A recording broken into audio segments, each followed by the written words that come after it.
অনেক কথা আমরা শুনছিলাম স্যারের কাছ থেকে, অনেক বিষয়ে অনেক লজ্জা, এগুলো আমরা জানি না। আপনার কাছে কি মনে হয় একজন সাবেক কূটনীতিক হিসেবে আমি জানতে চাই যে ভারতের আসলে একটি অস্বস্তি কাজ করছে এই মুহূর্তে, আমরা দেখছি বিশেষ করে গণমাধ্যমে যেসব খবর। আমাদেরও কিছু কিছু অনেকগুলো ইস্যু আছে তাদের সঙ্গে, তিস্তা চুক্তি আছে, গঙ্গা চুক্তি শেষ হয়ে যাচ্ছে ডিসেম্বরে আমরা জানি। সেগুলো কি আপনার মনে হয় যে এই জায়গাগুলোতে ভারত সে নমনীয় হবে বা ছাড় দিবে? আমরা ইতিমধ্যে দেখেছি যে ভিসা চালু করে দিয়েছেন তারা, চালু করেছেন, তাই না? চালু আজকে করেছেন থেকে আবেদন 28 তারিখ থেকে আবেদন। হ্যাঁ, আমি দেখলাম যে দীনেশ ত্রিবেদী, জি, যিনি নতুন হাই কমিশনার, তিনি তার পরিচয়পত্র পেশ করার পরে প্রথমেই দেখতে গেছেন হচ্ছে ভিসার এজেন্সির ইয়েটা দেখতে গেছেন। তো সেদিক দিয়ে আমি মনে করি যে আমাদের এনগেজমেন্ট থাকা উচিত। আমি বারবার একই কথা, আমি কনসিস্টেন্ট, আমি এটা পাল্টাই না। আমি মনে করি ভারতের সাথে আমাদের সম্পর্ক অত্যন্ত গুরুত্বপূর্ণ বিষয়।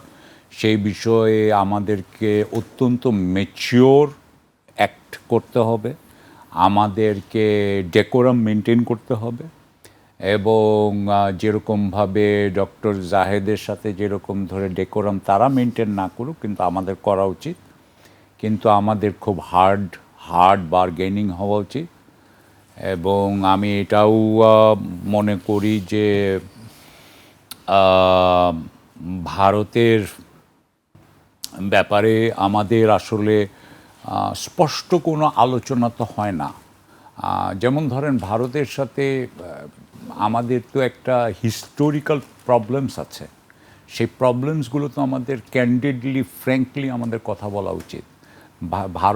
ভারতের ভিতরে যদি মুসলিম বিদ্বেষ থাকে, সেই মুসলিম বিদ্বেষটা তাদের ডোমেস্টিক যদি আপনার পলিটিক্সে লাগে, তাহলে সেটা থাকলে আরেকটা মুসলিম রাষ্ট্রের সাথে কিভাবে ভারত সম্পর্ক করবে, এটাও তো আমি বুঝতে পারি না। মানে আমার কাছে এগুলো হচ্ছে গিয়ে কনসেপচুয়াল কোয়েশ্চেন। আমি মনে করি এই কনসেপচুয়াল কোয়েশ্চেনগুলোর দেখে ভারতের সাথে আমাদের সে ইয়ে থাকা উচিত। আমাদের সঙ্গে ধরেন আমি নদীর কথা বলি, আমাদের যে 54টি অভিন্ন নদী আছে, সেই বিষয়গুলো নিয়ে আমরা কোনো আলোচনা দেখি না, মিটিং টিটিংও হয় না, আমরা দেখি না। আমরা দেখি না। এবং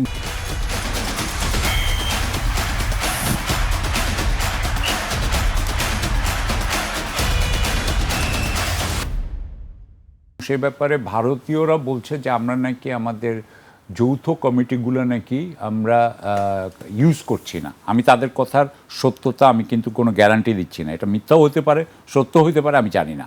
কিন্তু বিষয়টা হচ্ছে যে আমাদের যে সমস্ত বিষয় বা আপনার নেগোসিয়েশনের দরকার আছে, দর কষাকষি দরকার আছে, আলোচনার দরকার আছে, সেগুলো তো আমাদের টাস্ক ফোর্স থাকা উচিত। সেই টাস্ক ফোর্স তো যেমন ধরেন এখন ধরেন চীনের সাথে যখন যদি আমার 17টা 18টা 20টা বিষয়ে যদি কোঅপারেশনের ইয়ে থাকে, তাহলে আমার 20টা টাস্ক ফোর্স থাকা উচিত।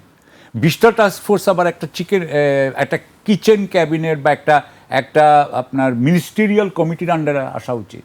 না হলে তো এটা কোঅর্ডিনেশন হবে না। তো আপনি এটা তো সিস্টেমিক ব্যাপার, আপনি তো 10টা জিনিসকে 20টা জিনিসকে কোঅর্ডিনেট করবে কে? সো সেই হিসাবে আমি বলতে চাচ্ছি চীনের সাথে সম্পর্ক, ভারতের সাথে সম্পর্ক, প্রত্যেকটা জিনিসকেও কোঅর্ডিনেট করতে হবে আপনাকে। আপনি তো ভারতকে একদম ফেলে দিতে পারবেন না, ভারত তো আমার পাশে আছেই। সুতরাং ভারতের থেকে আমি যতটুকু কম, ওনারা আমাকে যতই প্রবলেম ক্রিয়েট করুক, আমি সেই প্রবলেমটাকে কত কমে রাখতে পারি সেটাই তো আমার দায়িত্ব। তো আমি সেই জিনিসগুলো মনে করি যে সেই হিসাবে বাংলাদেশের একদিকে ভারতের সাথে সম্পর্কটা মেনটেন করতে হবে, আরেক দিকে ইয়ের সাথে মেনটেন করতে হবে। আরেকটা কথা বলে শেষ করি এখানে, আপনিও নিশ্চয়ই জানেন যে বর্তমানে কিন্তু পাকিস্তান এবং ভারতের মধ্যে ট্র্যাক 2 আলাপ হচ্ছে।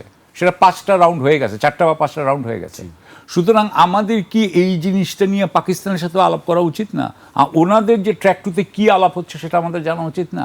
সেটা যদি আমরা না জানি তাহলে আমরা কীভাবে মানে ভারতের সাথে আমাদের কিভাবে ট্র্যাক 2 হইতে পারে? বা আমাদের তো ট্র্যাক 2 দরকার নেই, কারণ আমাদের এমনিতেও গভর্নমেন্ট লেভেলেই আছে কথাবার্তা হচ্ছে। সেটাও আমাদেরকে হেল্প করতে বলে আমি মনে করি। এই ব্যাপারগুলোতে আমি মনে করি যে বাংলাদেশের কিন্তু ইয়েকেও ইনভলভ করতে হবে। এখানে পাকিস্তানকে যেমন বললাম আমি, সেই হিসাবে আপনার মালয়েশিয়া, ইন্দোনেশিয়াকেও ইনভলভ করা দরকার, কারণ মালয়েশিয়া, ইন্দোনেশিয়ার সাথেও কিন্তু ইন্ডিয়ার সম্পর্ক আছে। সো আমি যেটা বলতে চাচ্ছি যে আপনি কিন্তু বাংলাদেশের সাথে সম্পর্ক খারাপ করে সে অন্যান্য মুসলিম কান্ট্রির সাথে সম্পর্ক ভালো করে রাখবে, সেটাও যাতে না হয়, সেটাও কিন্তু বাংলাদেশের একটা অবজেক্টিভ থাকা উচিত। সুতরাং বাংলাদেশকে খালি আপনার অন দ্য গ্রাউন্ড যেভাবে তার নিজেকে প্রোটেক্ট করতে হবে, কূটনৈতিকভাবে প্রোটেক্ট করতে হবে, অর্থনৈতিকভাবে প্রোটেক্ট করতে হবে। তো কূটনৈতিকভাবে কিছুটা হয়েছে। আমি যেটা বলতে চাচ্ছি যে অন দ্য গ্রাউন্ডও সেই কাজগুলো করা দরকার আর কি।